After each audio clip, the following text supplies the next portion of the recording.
तो hello everyone and welcome to this video. So इस video में हम करने वाले न्यू क्लास में हम करने वाले अपना नया टॉपिक जो कि आ जाता है हमारा चैप्टर जो 9th आता है ग्रेविटेशन क्लास 9 साइंस का।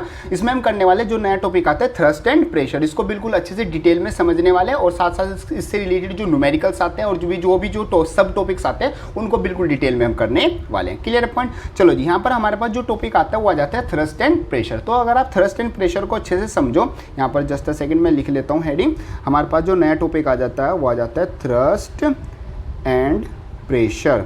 देखो थ्रस्ट और प्रेशर का मतलब क्या होता है। थ्रस्ट तो बेसिकली आपने पढ़ा हुआ है, थ्रस्ट कोई नई चीज़ नहीं है। थ्रस्ट का मतलब होता है बेसिकली आप फोर्स, जो आप फोर्स लगा रहे हो। फोर्स का मतलब क्या होता है, एनी पुश और pull upon object is known as force. तो उसी को हम क्या बोलते हैं, थ्रस्ट बोलते हैं। बस यहाँ पर एक छोटी सी चीज़ ऐड हो जाती है। जो फोर्स है वो आपका क्या लगेगा, वो आपका परपेंडिकुलर डायरेक्शन में लगेगा। अगर आप किसी भी चीज़ पर कैसा भी फोर्स लगा रहे हो तो वो सिंपली हम उसको बोलते हैं फोर्स। और अगर आपकी किसी जो वॉल है या कोई भी ऑब्जेक्ट है उस पर जो आपका फोर्स है वो आपका परपेंडिकुलर डायरेक्शन में लगे तो उसको हम क्या बोलते हैं, THRUST, थ्रस्ट बोल देते हैं। तो सिंपल सा कंसेप्ट आपका आ जाता है।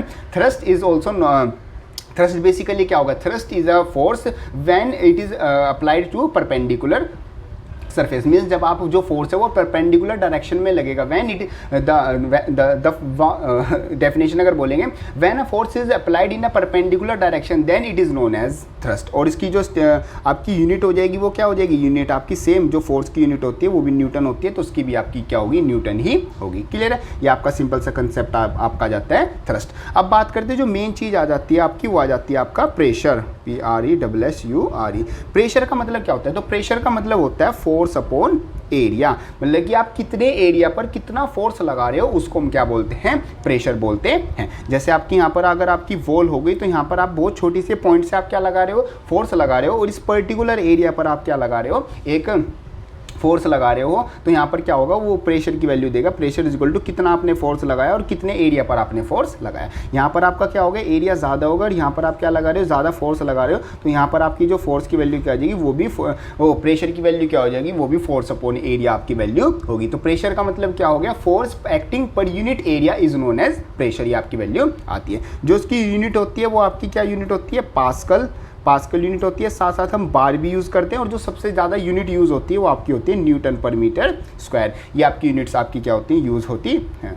एक सेकेंड, कहाँ गया, हाँ ये रहा। ये आपकी यूनिट्स यूज़ होती हैं। रुको उसको भी ओपन कर लेते हैं।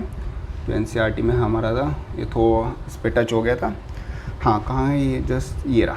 ठीक है, थ्रस्ट एंड प्रेशर। अब आगे इसमें जो हमारा टॉपिक आ जाता है वो आ जाता है हमारे पास हाँ, ये आ गया थ्रस्ट एंड प्रेशर। तो आपने ये चीज़ समझ ली। अब यहाँ से जो प्रेशर की जो एप्लीकेशन है वो बहुत ज़्यादा यूज़ होती है। अब आपको पता है प्रेशर का मतलब क्या है, प्रेशर का मतलब है फोर्स अपॉन एरिया। और जो प्रेशर है वो डायरेक्ट यूनिवर्सली प्रोपोर्शनल किसके हो गया, एरिया के यूनिवर्सली प्रोपोर्शनल हो गया। मतलब कि अगर आपका जो एरिया है वो उसकी वैल्यू ज़्यादा होगी तो वहाँ पर प्रेशर क्या लगेगा, कम लगेगा। और अगर आपका जो एरिया की वैल्यू है वो आपकी क्या है, वहाँ पर आपकी एरिया की वैल्यू ज़्यादा है तो वहाँ पर प्रेशर की वैल्यू क्या हो जाएगी, कम हो जाएगी। तो सिंपल सा इन्वर्सली जो रिलेशन है वो आपका आ जाता है। तो थ्रस्ट का मतलब क्या होगा, थ्रस्ट बेसिकली आपका क्या होगा, ये फोर्स होगा जो आपकी परपेंडिकुलर डायरेक्शन में लग रहा है। और प्रेशर का मतलब क्या होगा, प्रेशर बेसिकली आपकी क्या होगी, force acting per unit area. फिर बोल सकते हैं pressure is equal to thrust acting per unit area. Thrust और प्रेशर दोनों सेम ही चीज़ आती है, बस वो परपेंडिकुलर डायरेक्शन में आपका लग रहा है।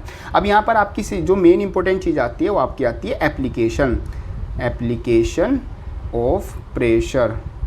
ठीक है, देखो एप्लीकेशन ऑफ प्रेशर्स क्या आती हैं। अब यहाँ पर हम रियल लाइफ में हम इस चीज़ को यूज़ करते हैं। देखो हमारे पास यहाँ पर जो प्रेशर है वो एरिया पर डिपेंड कर रहा है। तो हमारा जो एरिया है अगर उसकी वैल्यू क्या हो जाएगी, कम हो जाएगी, तो यहाँ पर आपकी जो प्रेशर की वैल्यू है वो बढ़ जाएगी। और अगर आपकी जो एरिया की वैल्यू वो ज़्यादा होगी तो प्रेशर ऑटोमेटिकली क्या हो जाएगा, कम हो जाएगा। अब यहाँ पर जो बेस्ट एग्जांपल आ जाता है, फॉर एग्जांपल आपके पास क्या है, आपके पास एक एप्पल है। ठीक है, सिंपल इस तरीके से आपके पास एप्पल है और उसको आप क्या कर रहे हो, एक नाइफ से क्या कर रहे हो, कट कर रहे हो। तो अगर आपका जो नाइफ है वो क्या हो, बिल्कुल मतलब कि शार्प हो, मतलब कि वहाँ पर वो उसका जो ये जो एरिया हो गया ये क्या है, बहुत शार्प हो, तो जो आपका एप्पल है ये एकदम से कट जाएगा। क्यों, क्योंकि यहाँ पर जो इसका कॉन्टैक्ट एरिया था, मीन्स जो इसका ये बहुत शार्प था। शार्प का मतलब वहाँ पर जो एरिया की वैल्यू क्या होगी, वो बहुत कम होगी। और एरिया की वैल्यू कम होने से जो प्रेशर की वैल्यू है वो क्या बढ़ जाएगी। और प्रेशर अगर आप एप्पल पर ज़्यादा लगाओगे तो एप्पल क्या होगा, एकदम कट जाएगा। और अगर यहाँ पर हम एक दूसरा नाइफ ले जिसमें जो जिसमें जो इसका कटिंग एज है उसका जो एरिया है वो क्या होगा, मतलब कि ये ब्लंट है थोड़ा, मतलब शार्प नहीं है, वो थोड़ा मोटा चाकू है, मतलब जो नाइफ है आपका वो इतना शार्प नहीं है, तो वहाँ पर जो वो एप्पल को इतनी आसानी से नहीं काट पाएगा। क्यों? क्योंकि यहाँ पर जो उसका एरिया है उसकी वैल्यू बढ़ जाएगी, एरिया की वैल्यू बढ़ जाएगी तो प्रेशर की वैल्यू क्या हो जाएगी automatically.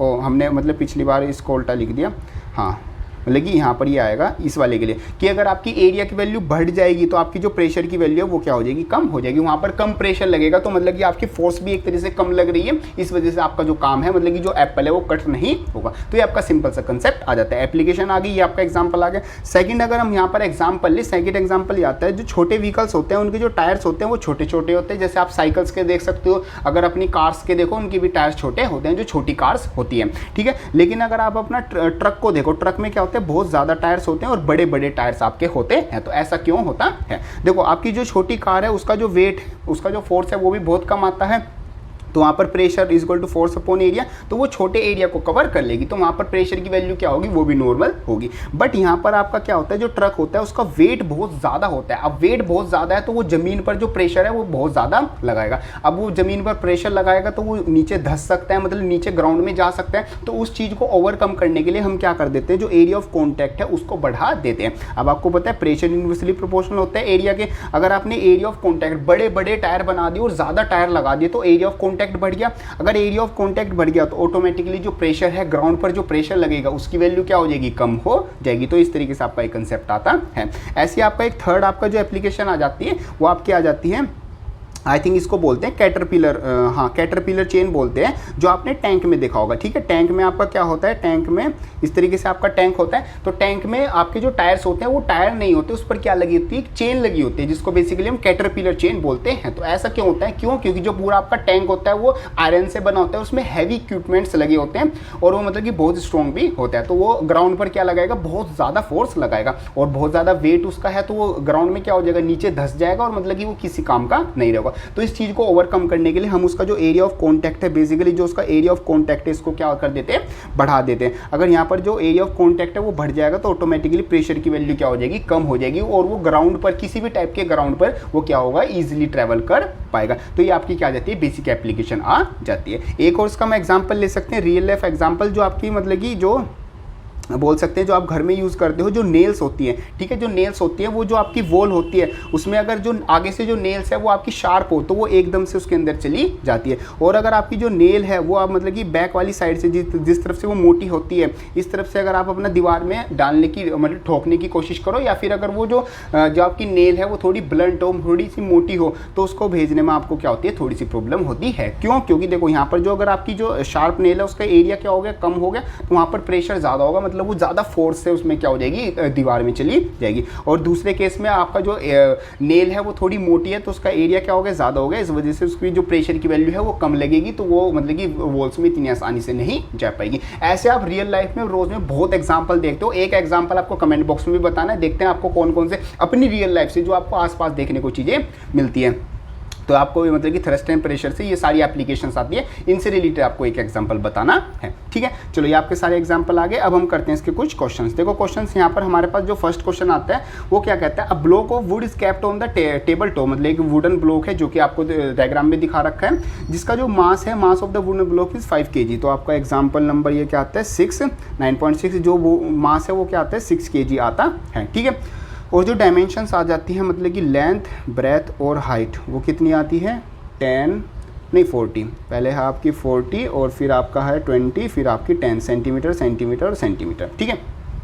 Find the pressure exerted by the wooden block on the table, it is made to be top in this in dimension, means पहले आपको क्या है, जो ब्लॉक है वो इस शेप में रखा गया, मतलब वो उसको ऐसे हाइट वाइज रखा गया, ठीक है। नीचे आपकी 20 और 10 का एरिया है और फिर आप उसको क्या कर दिया गया, लिटा के रख दिया गया, तो यहाँ पर उसका जो 40 × 10 वाला एरिया था वो नीचे आ गया। तो दोनों केसेस में आपको क्या निकालनी है, दोनों केसेस में आपको प्रेशर की वैल्यू निकालनी है। तो हम अपना निकालते हैं P1, ये आपकी फर्स्ट शेप हो गई और ये आपका क्या हो गया, सेकंड आपका हो गया। तो P1 आपका क्या होगा, P1 आपका क्या होता है, फोर्स अपॉन एरिया, ये तो बेसिक आपकी चीज़ है। अब फोर्स किसके इक्वल होता है, mg के इक्वल होता है, क्योंकि वो ज़मीन पर फोर्स लगा रहा है ना। और एरिया आपका क्या होता है, एरिया देखो जो एरिया आपसे ग्राउंड से टच है सिर्फ आप उसी का तो क्या निकालोगे, एरिया निकालोगे। तो जो नीचे की जो लेयर है उसका ही हम एरिया निकालेंगे। अब जो ये क्यूबॉइड है ये किस शेप में, इसका जो सरफेस होती है वो रेक्टेंगुलर शेप में होती है। तो एरिया आपका क्या आ जाएगा, लेंथ इंटू ब्रेथ आपका आ जाएगा। मास कितना है, मास आपका 6 kg था। ग्रेविटेशन की वैल्यू हम g की वैल्यू हम 10 ले लेते हैं। और यहाँ पर l लेंथ कितनी आ जाएगी, लेंथ मेरी आ गई 20 फर्स्ट केस में, और ये आ गया 10। 10 से तो 10 कट जाएगा और ये आ जाएगा 6/20। इसको सोल्व कर लेते हैं, ये आपका आ जाएगा 3/10।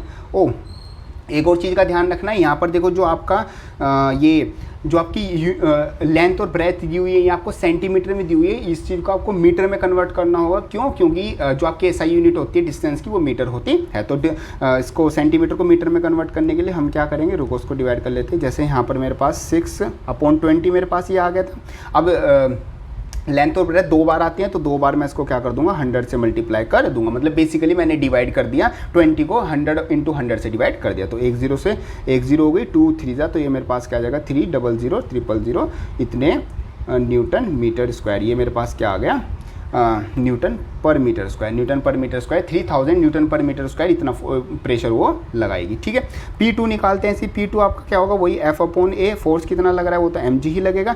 एरिया, अब दूसरे केस में एरिया कितना हो जाएगा, दूसरे केस में आप देखो जो लेंथ है वो आपकी 40 है और जो ब्रेथ है वो आपकी क्या आती है 20 आती है। ये आपका 20 आ रहा है, तो उसको सोल्व कर देते हैं। मास तो 6 ही रहेगा, ये आपका 10 और 40 × 20 × 100 × 100 ये आपकी वैल्यू आएगी। ठीक है, 1 0 से 1 0, 1 0 से 1 0, 2 3 से काट देंगे, ये आ जाएगा 3/4 इसको बस हम इतना ही लिख देंगे। तो 3000/4 और काट सकते हैं, रुको 2 1500 जा और 2 750 न्यूटन पर मीटर स्क्वायर। देखो कितना ज़्यादा चेंज आ गया, मतलब कि एरिया के चेंज होने से प्रेशर की वैल्यू पर कितना ज़्यादा इफेक्ट पड़ता है। वैल्यू हम एक बार चेक कर लेते हैं, जो कि हमारे पास आएगी, वैल्यू अलग अलग आ रही है आई थिंक।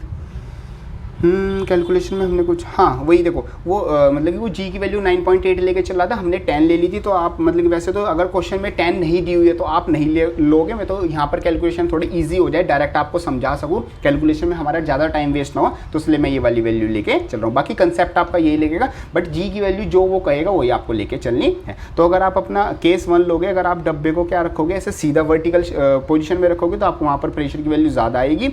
और अगर आप उसको क्या रखोगे, इस लेटा के रखोगे तो वहाँ पर आपकी प्रेशर की वैल्यू क्या आएगी, कम आएगी। क्यों, क्योंकि एरिया अगर कम हो जाएगा तो प्रेशर की वैल्यू बढ़ जाएगी। और एरिया का अगर आप क्या रख दोगे, एरिया का जो एरिया कॉन्टैक्ट एरिया वो बढ़ा दोगे तो आपकी प्रेशर की वैल्यू क्या हो जाएगी, कम हो जाएगी। तो आपका सिंपल सा कंसेप्ट आता है। ठीक है जी, नेक्स्ट क्वेश्चन आ जाता है आपका, बस आपका यही क्वेश्चन आता था, इसको हमने समझ लिया। चलो नेक्स्ट आपका जो टॉपिक आ जाता है वो आपका आ जाता है प्रेशर इन फ्लूइड्स। इसको समझते हैं। देखो प्रेशर इन फ्लूइड्स का मतलब क्या है, यहाँ पर आपकी चीज़ आती है प्रेशर इन फ्लूइड्स। तो ये आपका बेसिकली हो गया all liquids and gases are fluid, मतलब जितने भी लिक्विड हैं और जो भी गैसेज है वो सब फ्लूइड्स है। फ्लूइड का मतलब क्या होता है, बेसिकली जो चीज़ें फ्लो कर सकती हैं। तो जो आपकी सारी गैसेज हैं और जो आपकी जितने भी लिक्विड्स है वो सब फ्लो कर सकते हैं, तो ये सब क्या हो गए, फ्लूइड्स आपके हो गए। A solid exert pressure on the surface, आपको पता है सॉलिड प्रेशर को एक्सर्ट करता है due to its weight, weight की वजह से करता है। तो ऐसे जो आपके फ्लूइड होता है उनमें भी वेट होता है, तो वो भी क्या करते हैं, वो भी आपका क्या करते हैं, प्रेशर एक्सर्ट करते हैं। तो यहाँ पर आपका आ गया exerts pressure, fluids exert pressure on the base and the walls of the container which they are enclosed। मतलब जिस भी डब्बे में, जिस भी कंटेनर में आप फ्लूइड्स और गैस को रखोगे वो उस पर क्या लगाएंगे, उस पर एक प्रेशर लगाती हैं उसकी वॉल्स पर। Pressure exerted in any confined mass of the fluid is transmitted undiminished in all direction. ये आपको बात बहुत ज़्यादा ध्यान रखनी है। वैसे तो ये भी आपकी यूज़ नहीं होगी कुछ ज़्यादा खास, मतलब ये तो बहुत बेसिक यूज़ होगी। क्लास 11th में अगर आप साइंस लेते हो वहाँ पर आपकी बहुत ज़्यादा यूज़ होने वाली है। Pressure is undiminished in all direction, means जो आपका प्रेशर होता है वो हर एक डायरेक्शन में आपका पूरे फ्लूइड में आपका फैलता है। जैसे कि अगर मैं यहाँ पर आपको समझाऊँ तो जैसे फॉर एग्जांपल ये आपका क्या हो गया, एक कंटेनर हो गया, ठीक है। यहाँ पर आपका क्या हो गया, एक वाटर पार्टिकल है, कोई भी पार्टिकल। तो अगर मैं इस पर कुछ भी फोर्स लगाऊंगा इस पूरे पर, तो ये अगर मैं किसी और कंटेनर से कनेक्ट कर दूँ तो यहाँ पर अगर मैं फोर्स लगाता हूँ तो उस फोर्स का इफेक्ट मेरे को यहाँ पर भी देखने को मिलेगा। मीन्स जितना भी प्रेशर या फोर्स मैं इस पर लगाऊंगा वो पूरे में अनडिमिनिश्ड क्या हो जाएगा, फैल जाएगा। ये सिंपल सी आ जाते हैं मेरे पास related to thrust and pressure. Hope करता हूँ आपकी सारी चीज़ें बिल्कुल अच्छे से समझ में आ गई होंगी। ठीक है जी, पॉइंट। चलो जी, इसमें से और कुछ बचता है हमारा? नहीं, इसमें हमारा सारा जो कंसेप्ट हो गया वो क्लियर हो गया। बाकी बीच में मैंने आपको जो क्वेश्चंस दिए वो आपको बताने, कोई अगर आपका डाउट है वो कमेंट बॉक्स में लिख देना। बाकी आपको ये वाला क्वेश्चन जरूर बताना, एक एग्जांपल बताना आपको रियल लाइफ से, जहाँ पर आपका जो प्रेशर है और जो एरिया वो आपस में रिलेट कर रहे हो, मतलब इन्वर्सली प्रोपोर्शनल हो रहे हो, जो रियल लाइफ में आपको देखने को मिलता है। होप करता हूँ आपकी सारी चीज़ें बिल्कुल अच्छे से समझ में आ गई होंगी। कोई डाउट आता है तो कमेंट बॉक्स में लिख देना, वरना नेक्स्ट क्लास में हम करते हैं अपना जो हमारा नया टॉपिक आएगा, बायोन्सी एंड आर्किमिडीज प्रिंसिपल। बहुत इंपॉर्टेंट टॉपिक है, उसको हम नेक्स्ट क्लास में बिल्कुल अच्छे से समझने वाले हैं। होप करता हूँ सारी चीजें अच्छे से समझ में आ गई। वीडियो हेल्पफुल लगे तो उसको लाइक जरूर कर देना, एंड यस जाते वक्त चैनल को सब्सक्राइब जरूर कर देना। सो मिलते हैं अपनी नेक्स्ट वीडियो में, तब तक के लिए थैंक यू।